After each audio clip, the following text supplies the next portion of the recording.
So I have the coins now. I have to be careful though, because until that email self-destructs, I could accidentally try to download those again if I forget where I'm at. You don't want to do that. You almost want to just delete that email as soon as possible to protect yourself from getting counterfeits. So first thing, I want to pwn these as soon as possible, since right now they technically still belong to somebody else until I pwn them. So we'll come up here and we're going to say pwn now. We'll see that it default opens up the import folder, which is empty. Well, we know the stacks are in the downloads folder. So let's go ahead and do the first one. We're going to open it. And we see here that it is processing these. We had a total of 40 coins imported in, which is up in the top right. 10,000 coins. That worked beautifully and very fast. And let's go ahead and do that second stack. You'll notice the first stack is gone. That's good. We want it to be gone because it's inside your bank. So now we run the second one. Bam, another 40 put in. It is processing them. And we notice now at the top right, we have 20,000 coins. At this point, they are in our bank and we can select different amounts and we can export these out and pay people or give them to people or just test it around. You just kind of mess around with it until you understand it a little bit better. And it's just like learning anything new. So we go back to the downloads. We double check there is no copies of those coins. So we can't accidentally try to put them back in. So that is great. So now that I've pwned them and then they're in my bank, what does that mean? How do I actually see where my money is? What happens if this program breaks or something like that? I can go ahead and come into these folders, which I created, the document shortcut and program shortcut, and we'll go into the bank and bam, you can see all of your coins in here.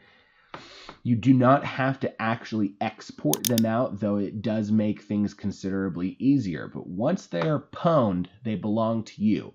Exporting is just an easier way to put them all together to send to somebody. Again, they belong to you once you pwn them. So importing or pwning is the most important thing. So again, once we actually decide that we want to export something, we're going to go back into the software. We're going to click. We've got 20,000 up here. I want to do a stack, and I'm going to do, I don't know, maybe 1,000. Yeah, okay, good, 1,000. Let's go ahead and just type something in here. You don't have to type anything in here. It can be left completely blank, or if it just helps you remember who it's for or what it's for. So I'm going to give this to a friend. I'm going to go ahead and say, okay, everything looks good. Let's go ahead and export this 1,000 cloud coins. And are you sure? Yes, I am sure. Boom, that stack is down there. You notice up at the top right, I'm at 19,000 instead of 20,000.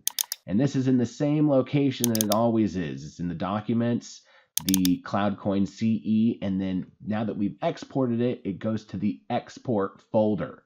So it's no longer in the bank, which is why our bank only shows 19,000 now. So once we've exported this 10,000, what can we do with this? Well, now that we have it and we know where it is, let's say we wanted to email it to a friend of ours to show them how it works or to pay them back for something that we owe them. Maybe they bought lunch for us last week or, anything that you can possibly think of. That's the awesome part about these cloud coins. You can really transfer them in any way you want, and that's just it's so simple and so fast. So we come back in here, we're going to notice that here's the original email. It still has an hour and 49 minutes or so on there. Those are the coins. If I tried to download those again, they're going to be counterfeits because those are bad copies at this point. So do not try to download those again, or you are going to run into some confusions. So here I'm just going to email it to a random email that I know, which is sales@cloudcoins.us. And I'm just going to do a quick test. And let's see here.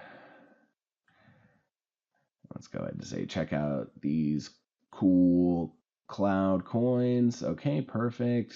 Let's just say, hey. And, maybe check these out and attach. And again, it's going to default to its location. I could go to the downloads, but they're not going to be in the downloads because, again, we just exported them. So we go to Documents, we go to CloudCoin CE, which is Consumers Edition.